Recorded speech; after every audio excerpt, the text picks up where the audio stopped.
요한복음 2장 1절입니다.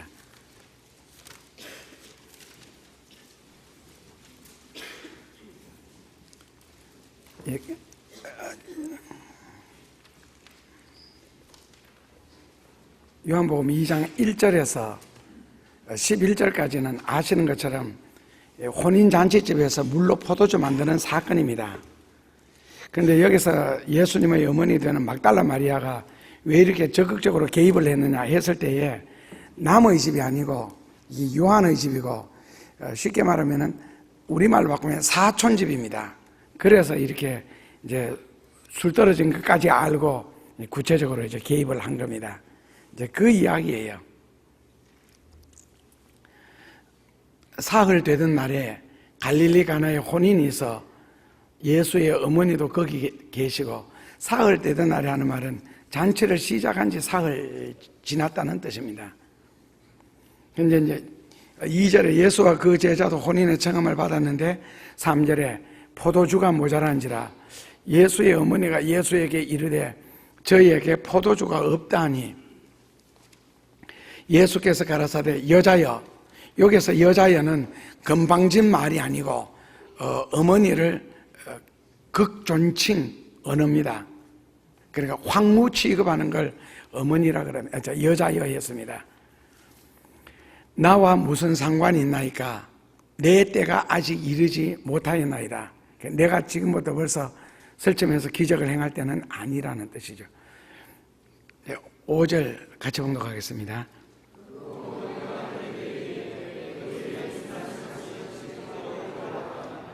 어머니가 하인에게 이르되 너희에게 무슨 말씀을 예수님이 하시든지 간에 너희들은 토를 달지 말고 그대로 하라. 그대로 하라. 하나님은 사람에게 두 가지 귀한 선물을 주셨습니다. 물론 선물로 주신 게 굉장히 많습니다.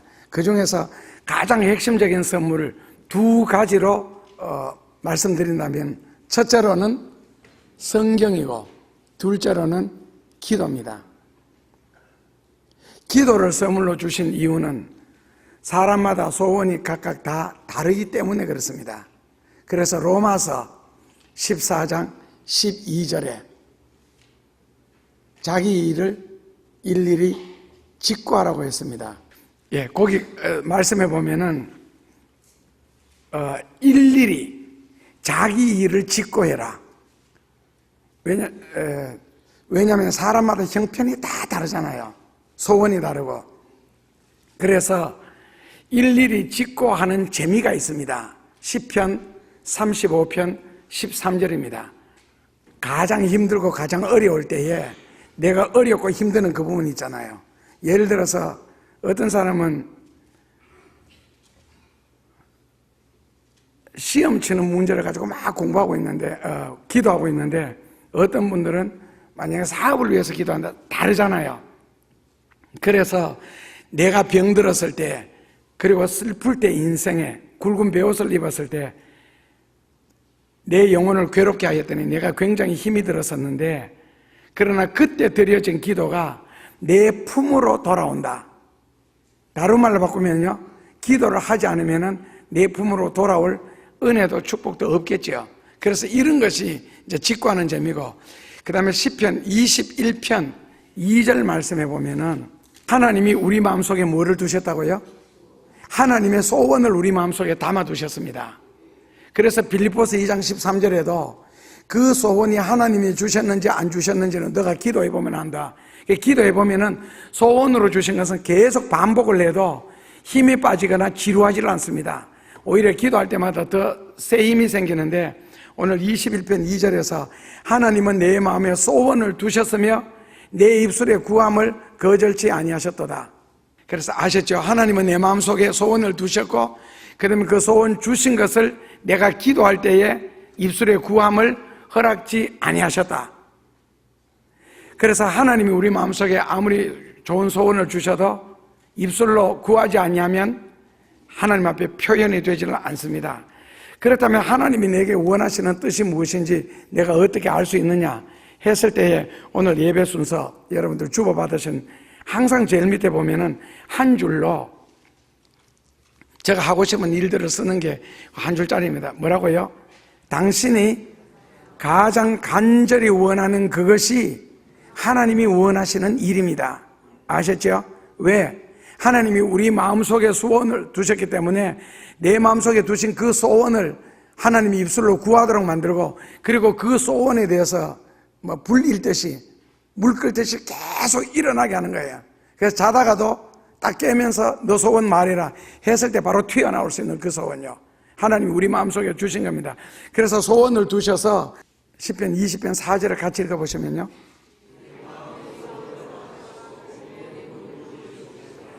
너 마음의 소원대로 하나님이 허락하시고, 그 다음에는요, 너 모든 도모 계획하는 것까지도 하나님이 이루신다. 그러니까 절대로 기도는 거절당하지 않는다는 겁니다. 자, 하늘에서 비가 내리면은, 비가 내려서 하늘에 안 올라가면 어떻게 되겠어요? 지구는 잠깁니다. 하늘에서 비가 내린 만큼 그만큼 하늘로 다시 올라갑니다. 그래서 바닷물의 수위나 그런 것들이 항상 그대로 유지되는 이유, 그러니까 특히 해변가에 집을 짓고 살거나 아니면은 수상가옥들요, 만약에 그 물이 확 불어나면 그 집이 잠길 텐데 수상에서 그렇게 멀리 안 띄워놨거든요. 그는 하늘에서 비가 내리는 만큼 아무리 폭우가 쏟아져도 그만큼 하늘에 올라갑니다. 하늘에 올라가지 않는다면 비는 내리지를 않습니다. 기도가 올라가지 않는다면 절대로 기도는 다시 내려오지 않습니다. 그 이야기를 요한계시록 8장 3절에서 5절에 내게서 나가는 기도가 천사들에 의해서 황금 대접이라는 단어 씁니다. 예, 나오네요. 올라갔다가 다시 그 기도가 내려오는데 요한계시록이기 때문에 여기는 끝에 저주로 표현해요. 같이 한번 읽어보시면은요,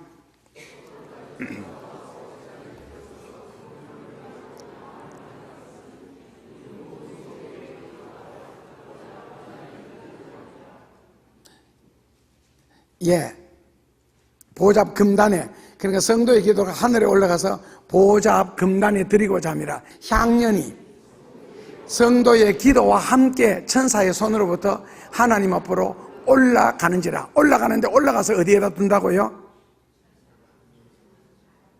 아니, 3절에서 앞절에서 벌써 잊어버리셨죠? 예, 성도들의 기도들과 합하여 보좌 앞 금단, 골든 데스크요.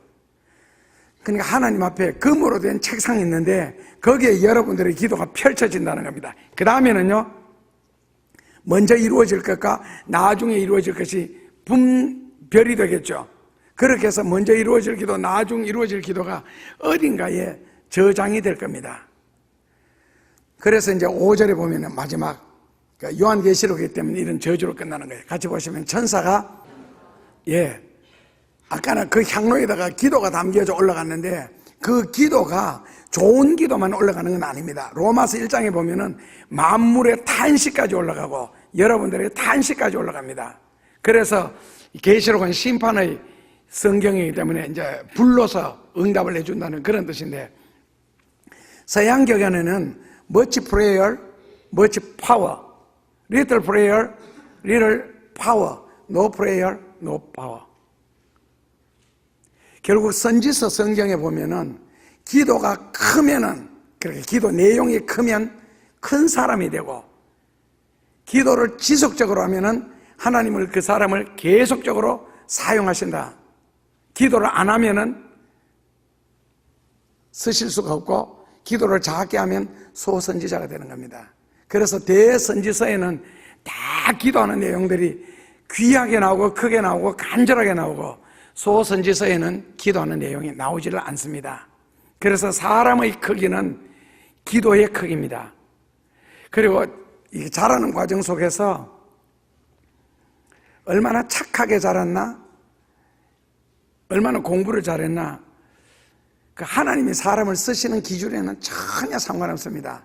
누군가가 나를 위하여 얼마나 많이 기도했나, 얼마나 헌신해줬나, 살면서 사람들을 보면서 특별히 느끼는 겁니다.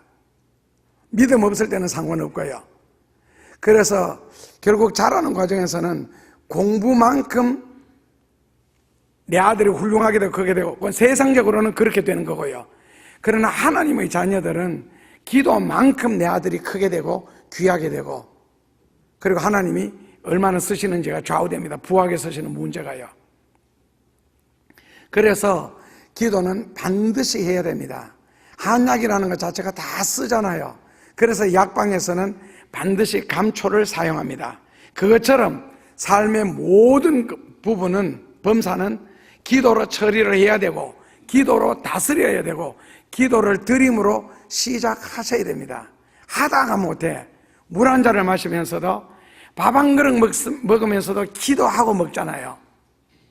실제로 기도 안 하고 먹어도 밥 잘 먹습니다. 기도 안 해도 소화 잘 되고요. 기도 안 하고 먹어도 먹는데 전혀 하자가 없습니다. 밥 먹다가 뭐 국그릇 쏟고 밥그릇 쏟고 그러지 않습니다. 기도 안 하고 먹어도 설사 안 합니다. 오히려 기도하고 먹는 사람들이 설사를 하죠. 기도 안 하고 먹을 버릇하면 설사 안 합니다. 항상 기도하고 믿음으로 살던 사람들이 어떻게 기도를 안 하거나 좀 삐끗하면 설사를 하죠. 그러니까 기도하고 먹는 것은 하든 상관없는데도 불구하고, 그거 먹는 것 마시는 것까지도 기도로서 하나님 앞에 구하는 겁니다. 그만큼 기도는 귀한 거고, 귀한 만큼 하나님이 우리에게 주신 선물이고, 그 선물을 잘 활용하지 못한다면 기도로부터 주어질 모든 은혜와 복은 받지를 못합니다. 구하라 그리하면, 찾아라 그리하면, 문을 두드리라 그리하면, 안 구하고 안 찾고 문을 안 두드리는데 누구에게 주시고 문을 열어주시겠어요? 기도의 중요성입니다. 자, 둘째로 하나님이 우리에게 성경을 주신 이유가 무엇일까? 이사야서 48장 17절입니다. 자, 성경을 주신 이유요. 이사야서 48장 17절을 같이 읽어보시면은요.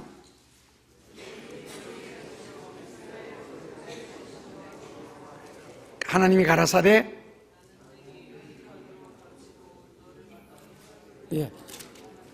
제가 하고 싶은 이야기는 뒤에 있습니다. 나는 너에게 유익하도록 가르치고 너를 마땅히 행할 길로 인도하는 너희 하나님 여호와라. 나는 너희에게 뭐라고요? 유익하도록. 유익이라는 말은 원어 그대로 따지면은요, 축복이라는 뜻입니다. 복이라는 뜻입니다. 나는 너에게 모든 것이 복이 되기 위하여서 바르게 가르친다는 거거든요. 그래서 성경을 믿고 순종함으로 하는 일이 잘 되게 하기 위해서 이사야서 48장 17절에 성경을 주셨다 그랬고, 그 다음에 잠언 1장 2절에서 7절은 좀 깁니다. 한마디로 말하면은 인생을 멍청하게 살지 말라고, 세월을 허송하지 말라고, 그래서 성경을 주셨다라고 잠언 1장 2절에서 7절에 그랬습니다. 그리고는 성경을 주신 이유 세 번째가 디모데후서 3장 16, 17절입니다. 디모데후서 3장 16, 17절입니다. 모든 성경은 하나님의 감동으로 된 것으로 교훈과 책망과 바르게 함과 의로 교육하기에 유익하니, 이는 하나님의 사람으로 온전케 하며 모든 선한 일을 행하기에 온전케 하려 성경을 주신 이유는요, 하나님 앞에 온전한 사람이 되어서 하나님의 것을 하나님의 자녀로서 다 누리고 살으라고 디모데후서 3장 16, 17절에 성경 주신 이유를 그렇게 설명하고 있습니다. 그리고 예레미야 42장 3절에는 읽어보시면은요, 인생을 산 후에 후회하지 않게 살게 하려고, 그 다음에는 미련 없이 인생을 살게 하려고 성경을 주셨습니다. 같이 읽어보시면은요,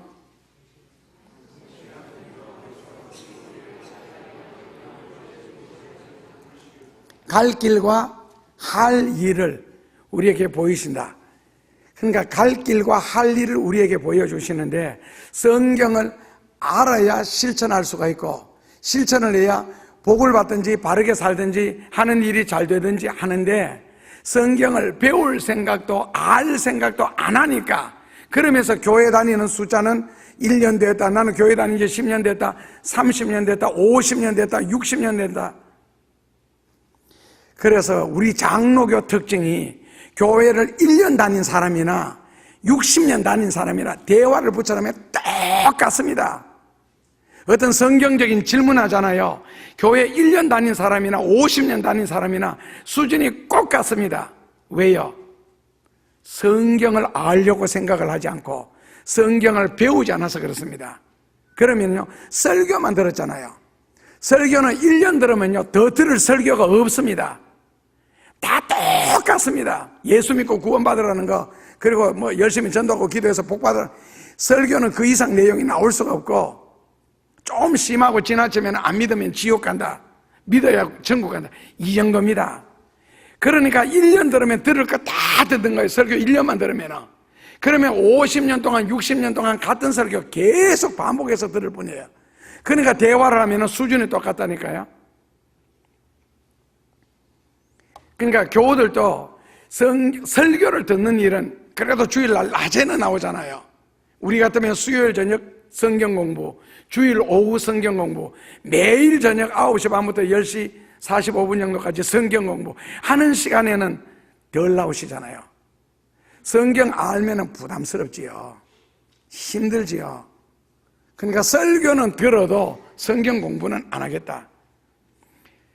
그런데 성경 말씀을 공부하지 않으면은 설교 듣는 거 말고요. 설교도 우리식으로 뭐 성경 공부형 설교 같으면 도움이 되겠지만은 일반적인 설교는요, 여러분들이 어디에서 가서 들어도 똑같습니다. 다만 그 사람의 표현을 어떻게 하느냐, 그것은 그 설교자가 책을 몇 권 더 읽었느냐, 인생 경험이 얼마나 더 많으냐, 기도를 얼마나 더 하시느냐에 따라서 조금 차이가 있을 뿐이지 같습니다.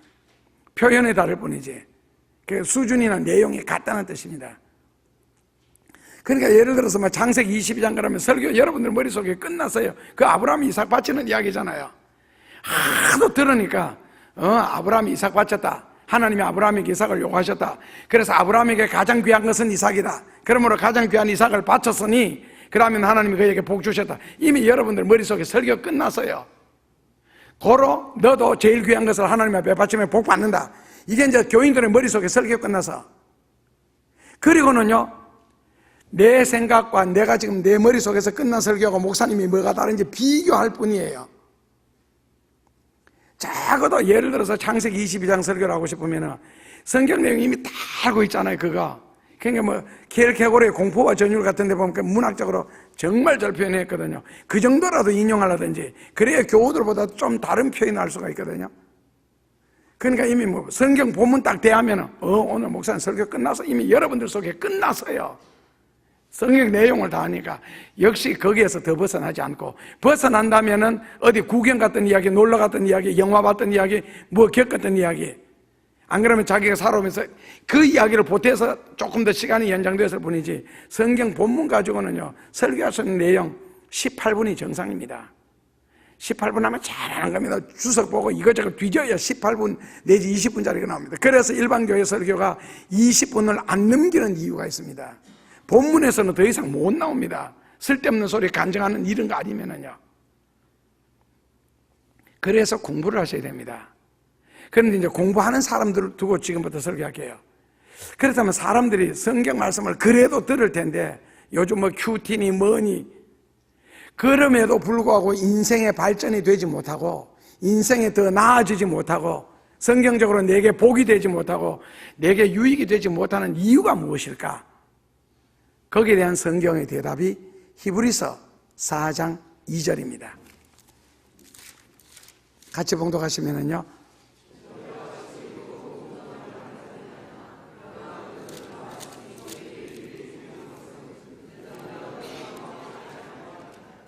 예. 자, 여기 보면은 우리도 똑같이 진리를 받은 자인데, 그러나 그 들은 바 말씀이 저희에게 유익, 복이 되지 못한 것은 뭐라고요? 듣는 자가 믿음을 화합지 아니함이니라.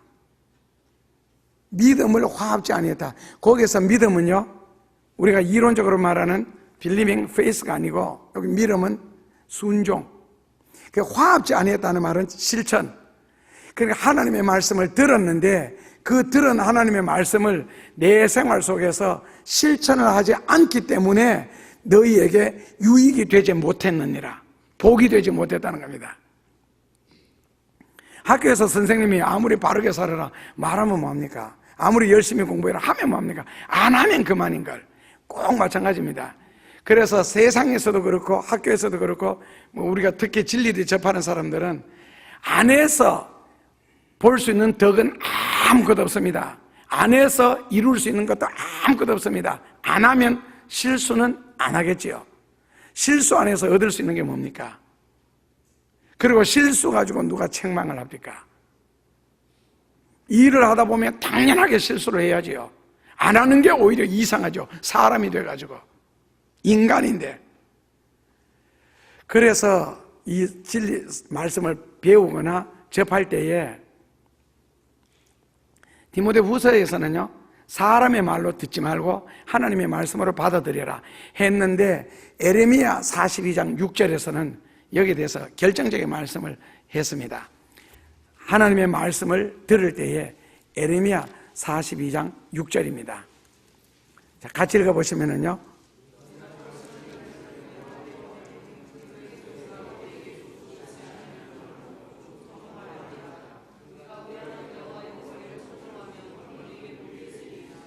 예, 설교를 듣다 보면은 진리를 대하다 보면은 그의 목소리가 우리에게 좋고 좋지 않음을 물론하고, 그러니까 어떨 때는 말씀이 굉장히 은혜가 되고 유익이 되고 신이 나고, 어떨 때는 말씀 들으면은 답답하고 찔리고 미안하고 부끄럽고 숨고 싶고. 왜? 진리니까요. 그게 정상입니다. 만약에 성경 말씀 들을 때마다 신난다, 거의 천사 수준입니다. 죄가 없다는 뜻이거든요. 내가 잘못을 하거나 죄를 지면 반드시 찔리게 되어 있습니다. 예를 들어서 도적질하는 사람이 마침 교회에 왔는데 도적질하지 마라, 얼마나 찔리겠어요. 그 다음에는 예를 들어서 불륜 생활하는 사람들 있잖아요.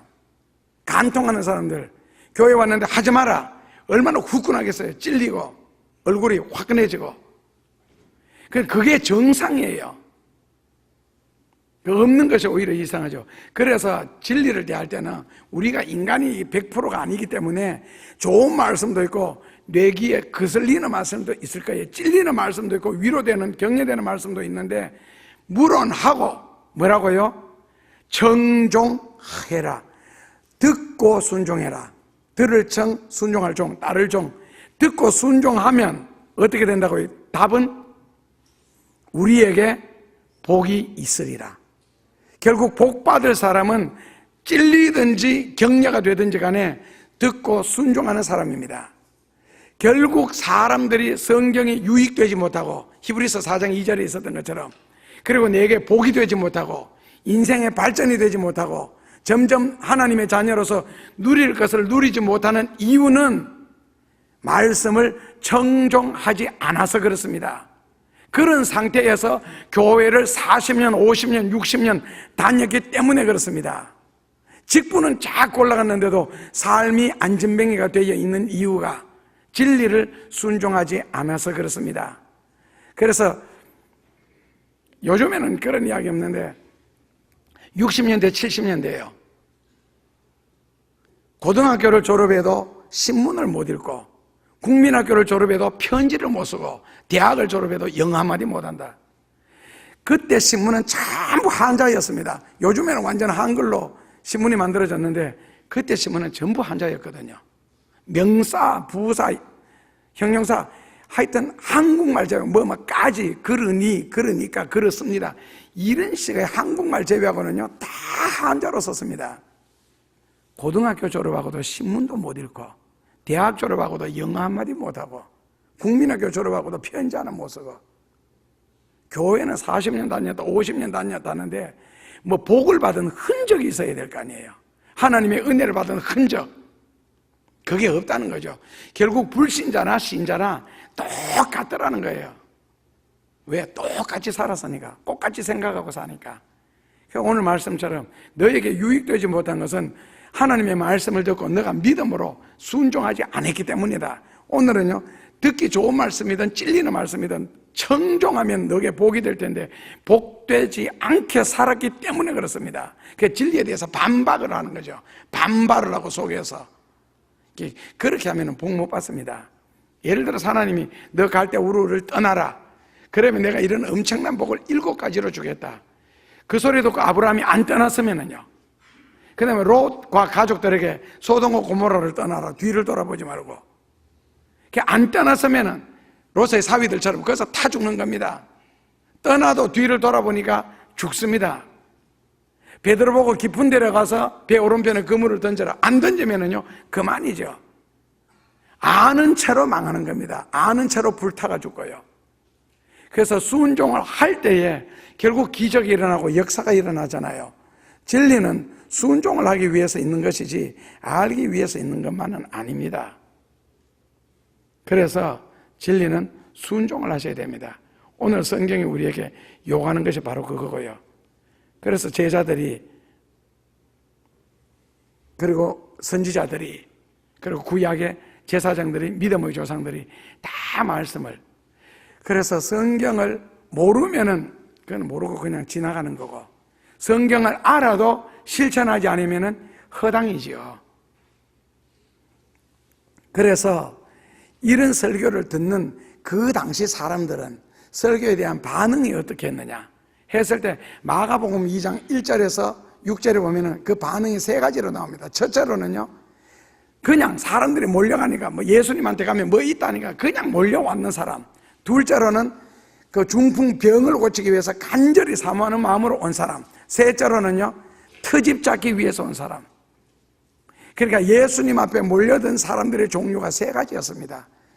설교를 듣고 트집 잡고 반발하기 위해서 오느냐, 정말 내 인생의 어떤 답을 얻고 은혜를 받고 문제 해결 아니면 축복을 받기 위해서 예배를 참석하느냐, 아니면 그냥 주일이니까 할 수 없이 그냥 다니는 교회니까 왔느냐, 그렇게 됐는데 구약 성경에서는 이 설교에 대한 반응이 에레미야 18장 18절입니다.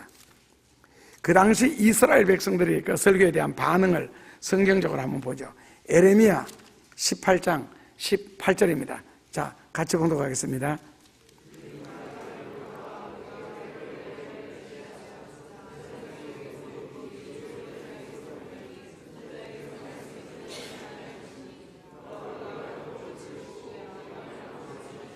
선지자에게 말씀은 끊어지지 아니할 터이니. 이유는요, 선지자는 어차피 하나님으로부터 말씀을 받아서 계속 전하니까 결국 듣기 싫다 해도 계속 말씀을 전할 테니까, 그래서 저 말씀은 끊어지지 아니할 터이니 우리가 그의 혀를 치자. 그리고 어떤 설교를 하든지, 어떤 찔리는 설교를 하든지, 뭐 학생들 같으면은 앞으로 인생의 너의 행복을 위해서 열심히 공부해라. 어떤 식으로 공부하러 가든지, 어떤 감동적인 이야기를 하든지 절대로 공부하러 소리 많은 귀를 기울이지 말자. 나와 상관없는 이야기다. 이런 식으로 지금 말하는 거예요. 그의 어떤 말에도 주의를 주지 말자. 즉 신경을 쓰지 말자. 그 말씀을 듣지 말자는 뜻입니다. 아주 훌륭한 결심을 했네. 자, 예레미야 그래서 11장 21절에는 그 당시 설교의 반응들입니다. 예레미야는 눈물로 호소한 선지자인데 예레미야 11장 21절에는요, 같이 보시면은요,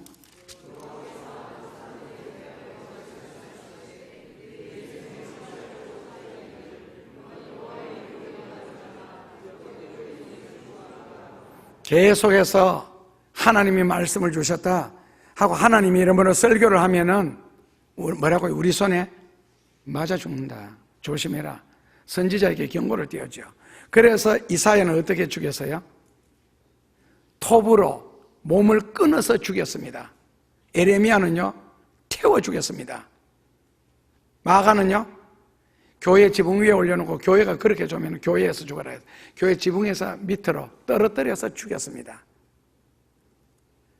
선지자들이나 제자들이 자기 수를 다 누리면서 평안하게 죽은 사람이 한 명도 없습니다. 우리 손에 죽을까 하느라 실제로 죽였습니다.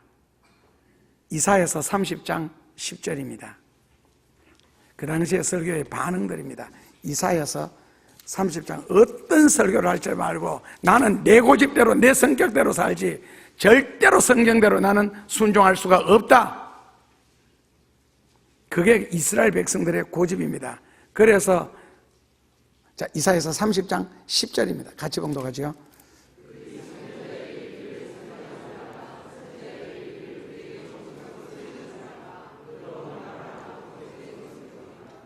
야, 너 설교 잘못하면 맞아 죽어. 우리가 피해 죽여. 그러는데도 계속 설교를 하니까 무엇으로 타협해서요? 그러면 설교를 하되 우리에게 무슨 설교를 해라? 부드러운 말로 거짓된 설교를 해라. 정직한 설교, 하나님이 주시는 말씀을 그대로 하지 말고 뺄 거 빼라. 그러니까 이스라엘 민족들이 설교 듣기에 부담스러운 내용, 찔리는 내용 이런 거는 다 빼고 부드러운 설교를 해라. 자, 부드러운 설교를 그 밑에는 뭐라고 해석해놨어요? 3이라고 해서 해석해놨죠. 밑에 아첨하는 설교해라. 그러니까 내한테 아첨하는 설교해라.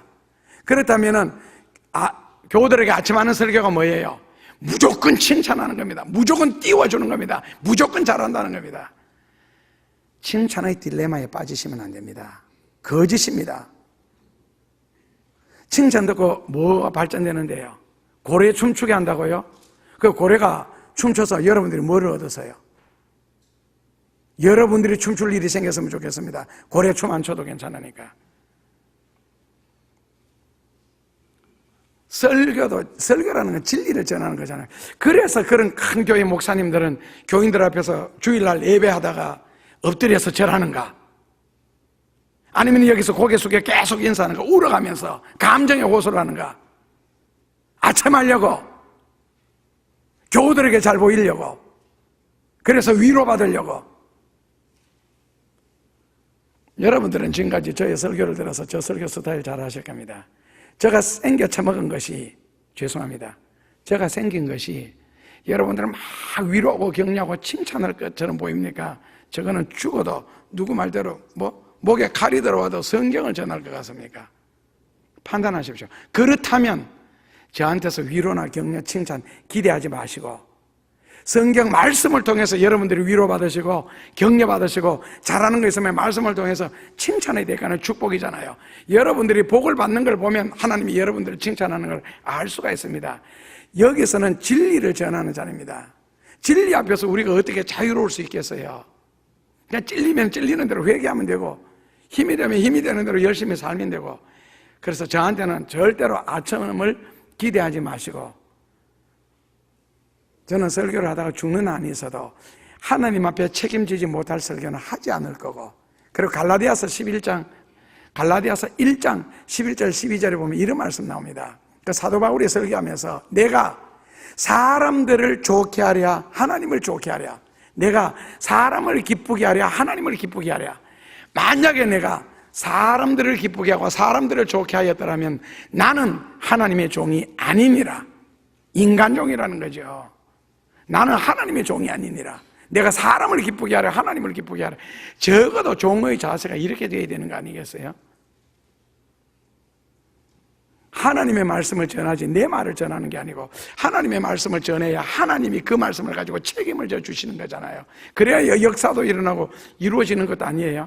만약에 여러분들을 위로하는 말로 저 말을 계속했더라면은 그러면 저거 끝나고 난데 저 말에 대해서 저거 어느 정도 책임을 질 수 있으리라 생각해요.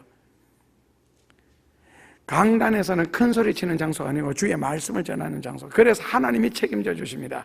해서 민수기 15장 31절에요. 그 당시에 설교의 반응들, 민수기 15장 31절입니다.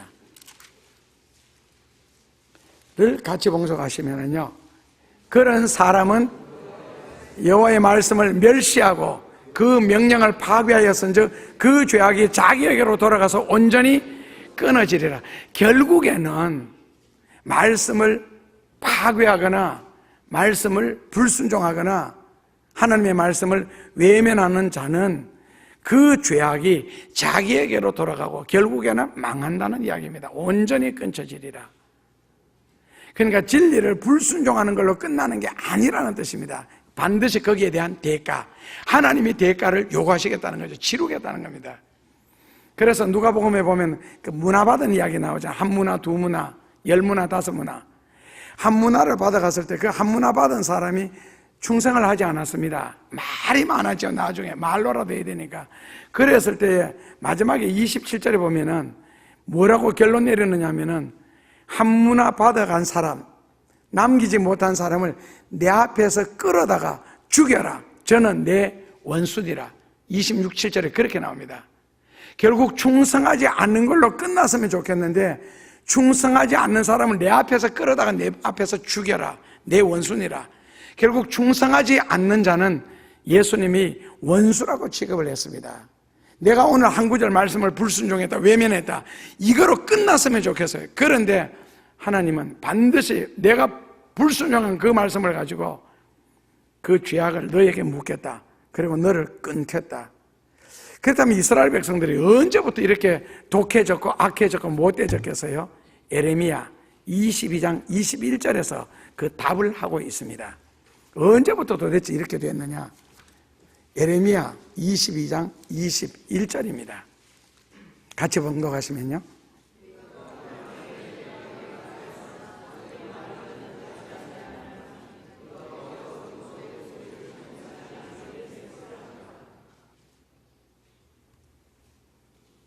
너 말이 나는 듣지 아니하리라 하였나니. 언제부터라고요? 어렸을 때부터 습관이 됐대요. 불순종하는 게. 어른이 돼가지고 불순종한 게 아니고 어릴 때부터 못됐다는 거예요. 그래서 별성 부른 나무는 이파리부터 하는가요? 못된 놈은 어릴 때부터 벌써 사고방식의 의식구조가 그렇게 됐다는 거예요. 그러니까 자기 목소리가 내일만 할 때 그 악이 이제 나타난다는 거거든요. 어렸을 때부터. 그래서 교회 처음 다니실 때 좋은 교회 선택하셔야 됩니다. 싸우는 교회, 분열 있는 교회, 시끄러운 교회 다니시면요 처음부터 그거 배웁니다. 그리고 3살 때까지 버릇을 잘 길러주셔야 됩니다. 왜요? 죽을 때까지 가니까. 그래서 처음 신앙, 그 다음에 처음 교육받을 때, 그리고 아이들 어렸을 때부터 처음부터 진리로 성경적으로 신앙적으로 인격적으로 바르게 잡아줘야지 나이가 든 후에는요 안 듣습니다. 유치원에 들어가면 이미 교육 끝났습니다. 교육은 그 전에 끝내야죠. 그러니까 말 안 듣는 게 보니까 어렸을 때부터 습관이 되었다는 겁니다. 그렇다면 이스라엘 백성들이 어렸을 때부터 이렇게 습관이 된 것은 누구 탓이냐? 엄마 탓입니다. 아버지 탓 아니고요. 왜냐하면 아빠들은 자식을 낳기만 하고 그 다음에 끝입니다. 순놈의 역할이죠. 어미가 자식을 키웁니다. 그래서 인격부터 시작을 해서 엄마 뱃속에서부터 태초를 통해서 뭐 음식, 영양분, 공기만 공급받는 게 아니고 교육도 사상도 공급받잖아요. 엄마가 생각하는 대로. 그러니까 자라면서 말 됐다 안 듣는 것은 엄마가 교육을 잘못해서 그렇습니다. 자식이 말 안 듣는 것을 보고 내가 회개를 해야지. 아이들 보고 왜 너가 말 안 듣니? 말 안 듣도록 만들어 놨잖아요. 그렇게 키웠고. 그런데 무슨 말을 들어요? 내가 그렇게 키웠는데 내가 회개를 해야지. 그래서 옛날에 선생님 시절 말고 스승 시절에는 제자들이 잘못하면 누가 맞았어요? 스승이 자기가 자기를 때린 거 아니에요? 학교 다닐 때 선생님 한 분은 몽둥이를 가져오더니 자기를 때려야 돼요. 되게 잘못한 학생 보고 둘이 보고 교대로 나를 때리라고. 스승이죠. 선생이 아니고. 그러니까 엄마의 역할이라는 것이 낳기는 쉽지요. 뭐 낳고 싶어서 낳았어요. 어떻게 뭐 헤매다 보니까 아기를 임신하게 되고 그 다음 지가 나오려고 그러니까 나왔을 뿐인데 그러면 누가 키워요? 왜 잘못 키웠어요? 왜 말 안 듣도록 키웠고 말 안 듣도록 키웠고 왜 자식이 고집 세도록 키웠어요? 저는 그게 이해가 안 되는 거 있잖아요. 자식이 부모님 말을 안 듣는다, 고집이 세다. 자문해 보면 동네 끌고 나가서 돌로 쳐 죽여라 했는데 그런 자식은 아니면은 들판에 갖다 놓고 묶어가지고 까마귀로 하여금 그 눈을 파먹도록 하라 그랬는데 왜 자식을 그렇게 개판으로 엉망으로 키웠어요?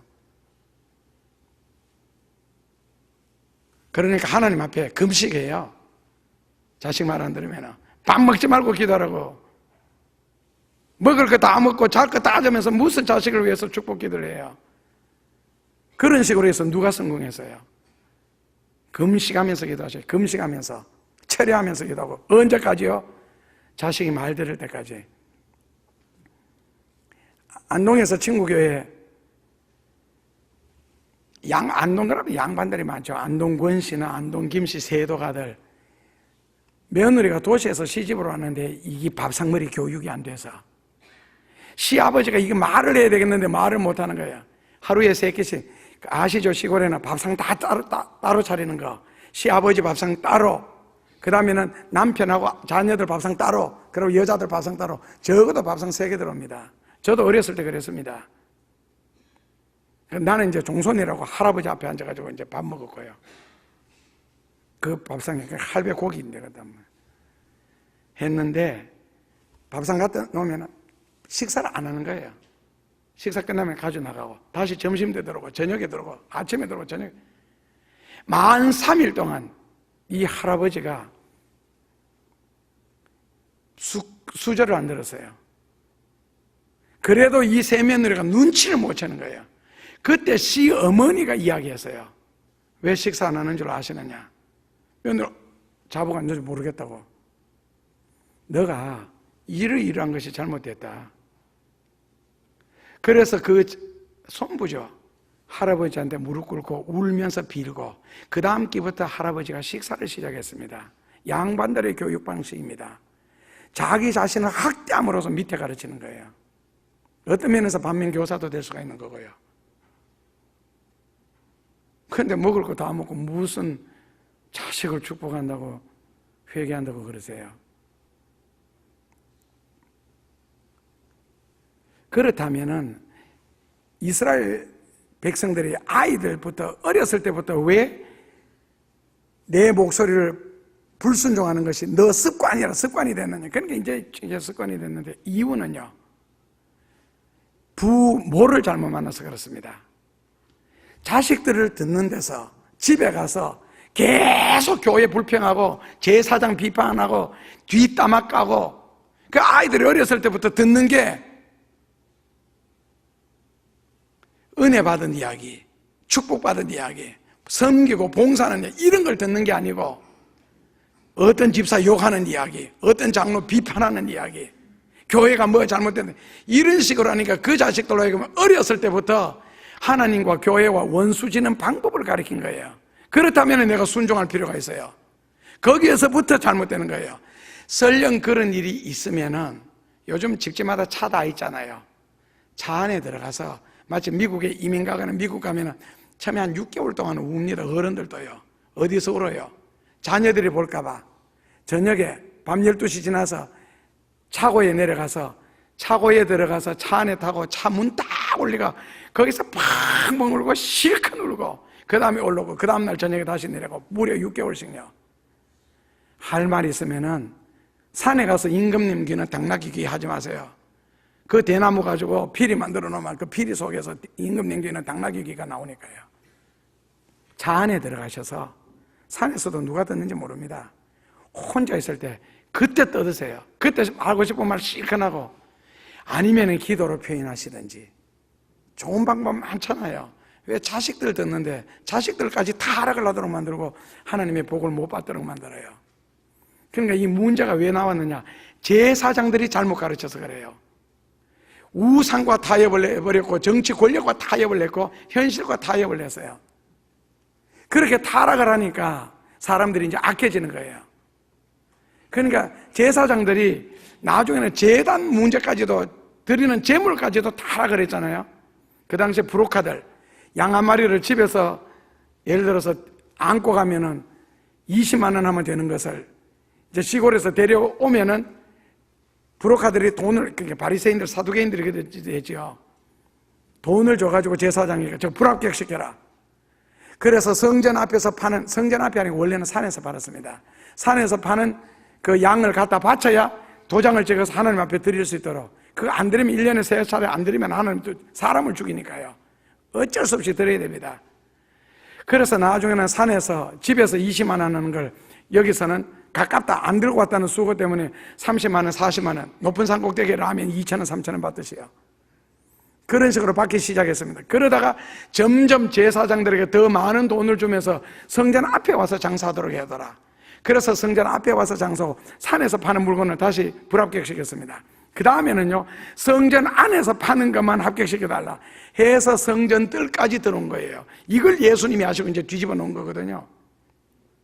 그러면 제사장이 이거 집에서 들고 왔는지 성전 안 뜰에서 샀는지 어떻게 알아요? 발톱에다가 표시를 다 했거든요. 점을 찍어 놓습니다. 그래서 그걸 보고 합격시키고, 그 대신에 그 안에서 들어오는 것은요, 한 마리에 50만 원씩, 100만 원씩 파는 거예요. 들어도 누구 말 때는 울면서 겨자 먹는 식으로 해야 됩니다. 그렇게 제사장들이 타락을 하니까 결국 진리를 들을 수가 없으니까 밑에서는 불평하기요, 제사장들은 미쳤다고, 타락했다고, 변질됐다고 욕을 할 수 있죠. 그 욕을 이제 집에서 듣는 거예요. 그래서 하나님이 너무 답답하니까 내보낸 게 누구냐? 선지자입니다. 원래 제사장만 있으면 되지 선지자가 필요가 없습니다. 제사장은 날마다 제사를 드리잖아요, 아침 저녁으로. 그런데 선지자는요, 어느 날 느닷없이 한 번씩 나타나서 한바탕 하고는 확 사라지잖아요. 간헐적인 역사를 그러죠.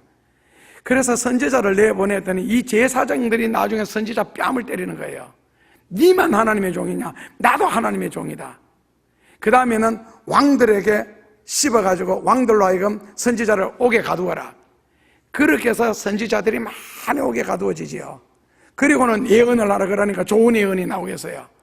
결국 제사장들이 권력과 타협을 하고 돈과 타협을 하고, 그리고 하나님이 보낸 선지자는 두들겨 패고 왕들을 시켜서 감옥에 가두고 뇌물이 오가고, 그래서 이스라엘 백성들이 타락하기 시작했고, 그 타락한 이야기를 어렸을 때부터 들으니까 불순종하는 것이 습관이 되어버린 거예요. 내가 헌금했다가는 목사 좋은 일 시키겠다, 목사만 배부르다, 우리가 어떤 식으로 이 헌금을 드렸는데, 얼마나 아껴서 드렸는데, 나는 절제를 했는데 안 썼는데, 이렇게 해서 헌금을 드렸는데 목사 얼굴에만 기름기가 줄줄 흐르네, 목사 배만 나오네, 교회만 좋은 일 시키는 것 아니냐.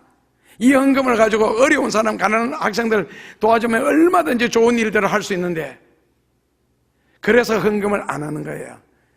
11조, 만약에 11조를 원래는 300만 원 드려야 되는데 한 30만 원 드리면서 생색만 내고 흉내만 내는 거예요. 그래서 온전한 11조 거부해버리는 거예요. 왜? 교회 좋은 일, 목사 좋은 일 시키기 싫어서. 이스라엘 백성들의 머리가 그렇게 돌아갔습니다. 그래서 어렸을 때부터 습관이 된 거예요. 그래서 하나님도 또 가만히 계시는 분 아니잖아요.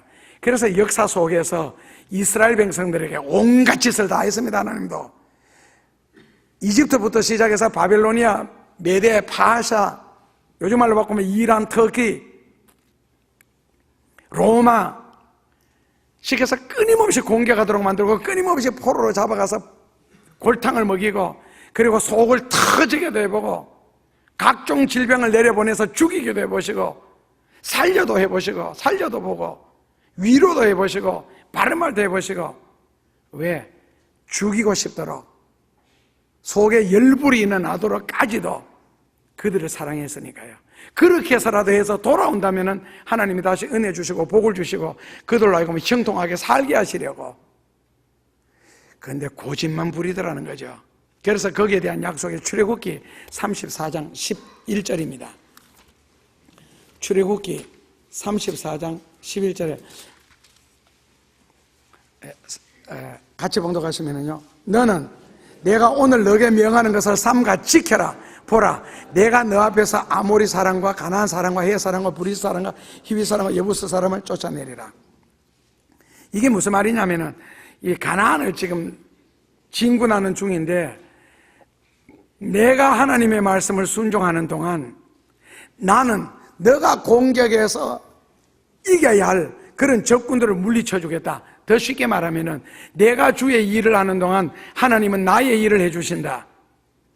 내가 교회를 사랑하고 영혼들을 사랑하고 전도하고 섬기고 봉사하는 동안 하나님은 내 사업이나 내 자식까지 축복해 주시겠다는 그런 뜻입니다.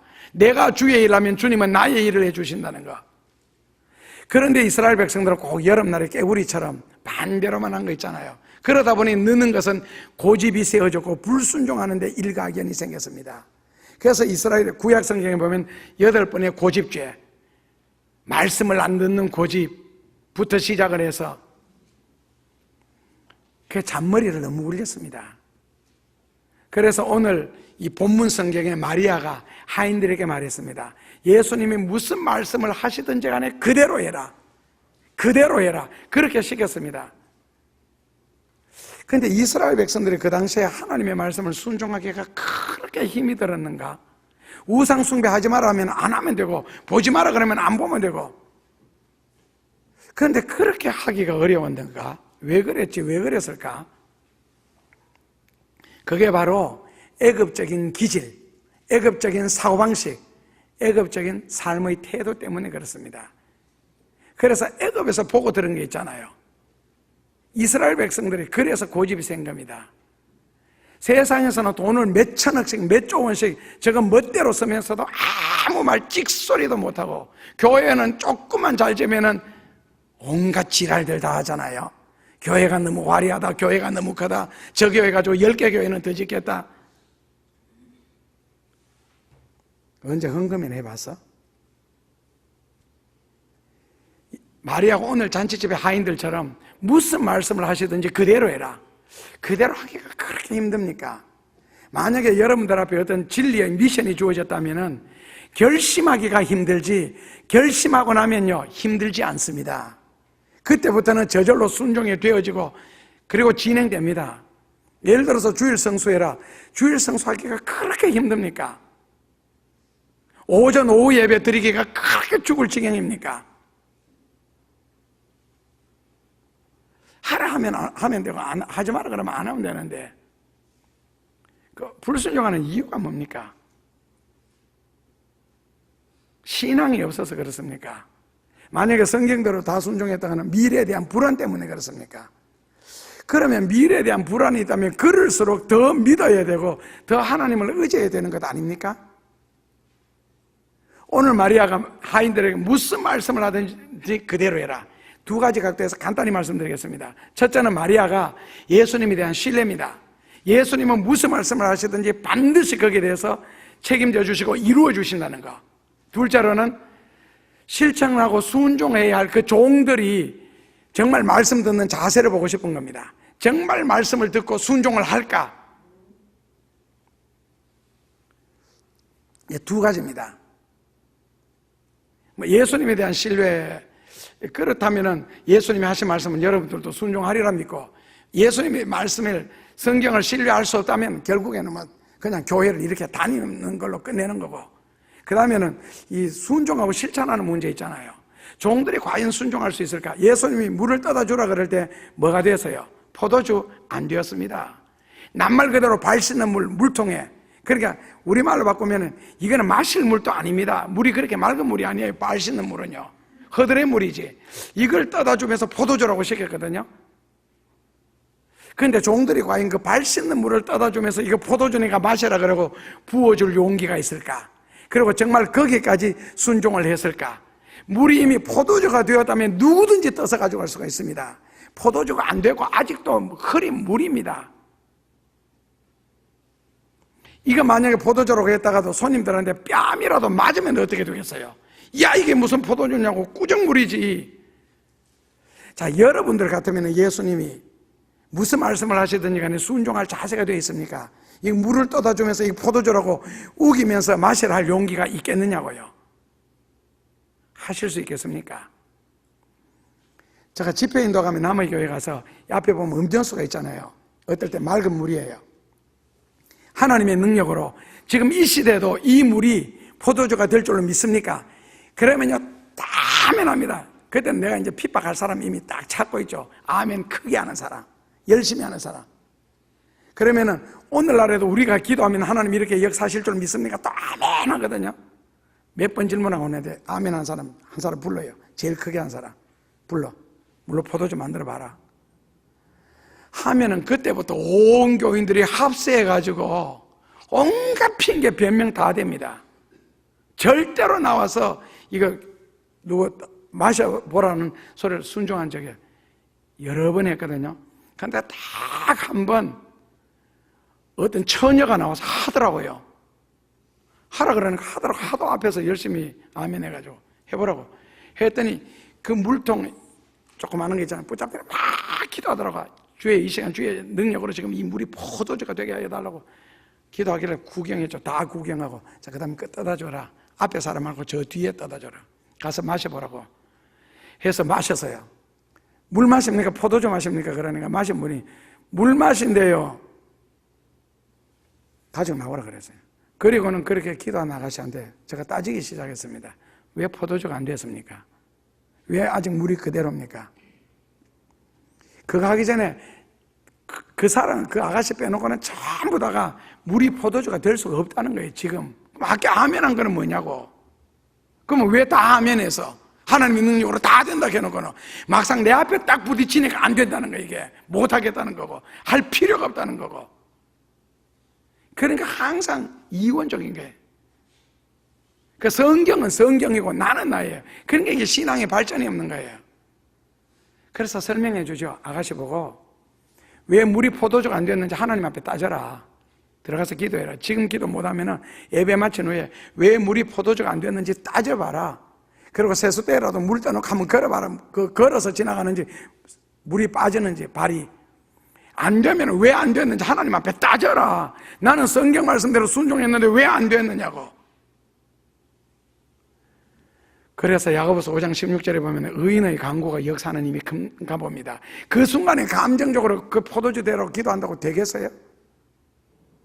평소에 내가 기도 드릴 때 하나님이 응답할 수밖에 없도록 살아와야지요.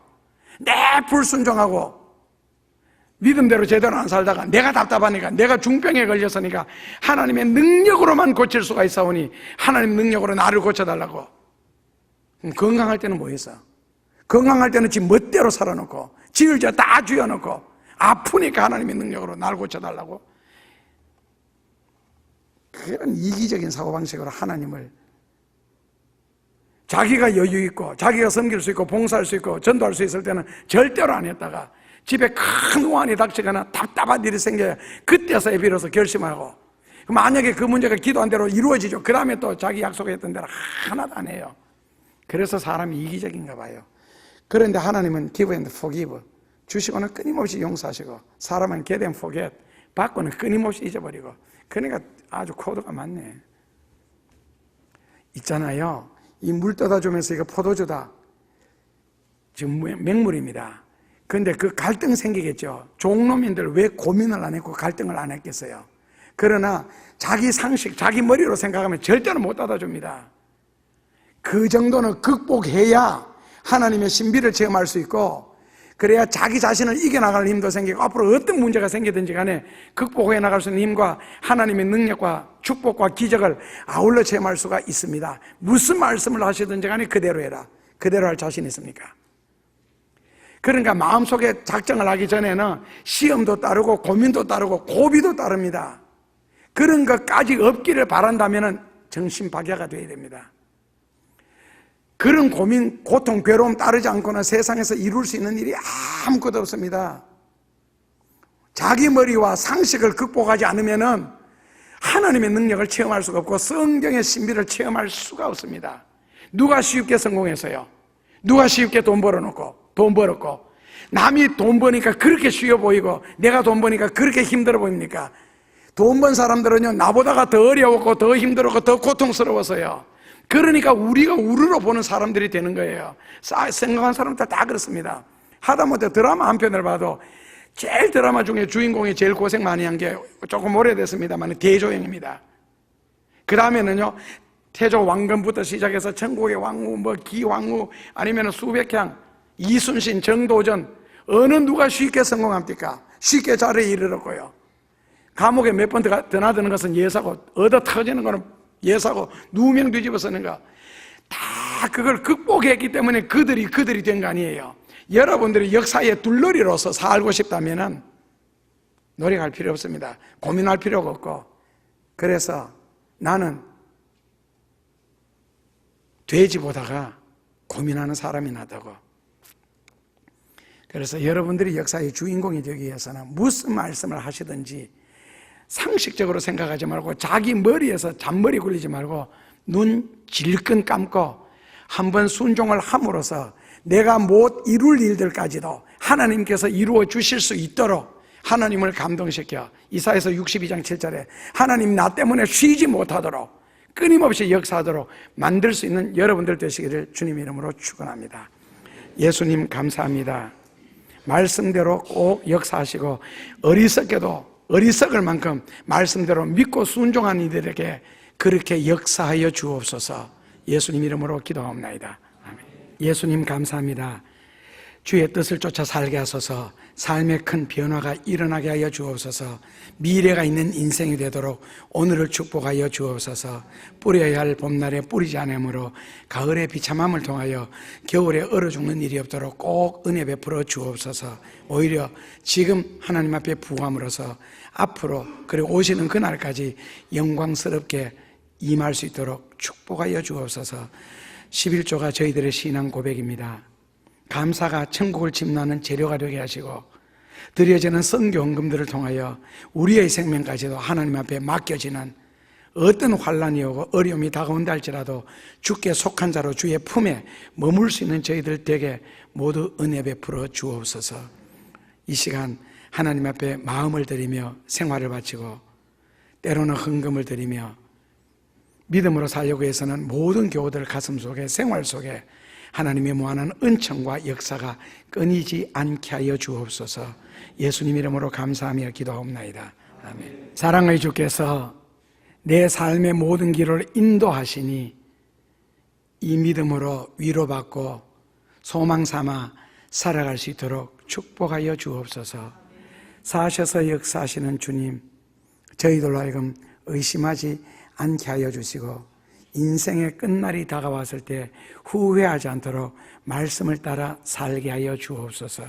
이제는 우리 주 예수 그리스도의 크신 은혜와 하나님 아버지의 놀라운 사랑과 성령의 무한한 은혜의 역사가 진리를 진리로 받아들이고 예수를 그리스도로 믿는 사랑하는 모든 성도들의 가슴 속에 머리 위에 그리고 저희들의 삶의 현장 가운데 놀라우도록 역사하여 주시고 축복하여 주시고 인도하여 주시옵기를 간절히 축원하옵나이다. 아멘.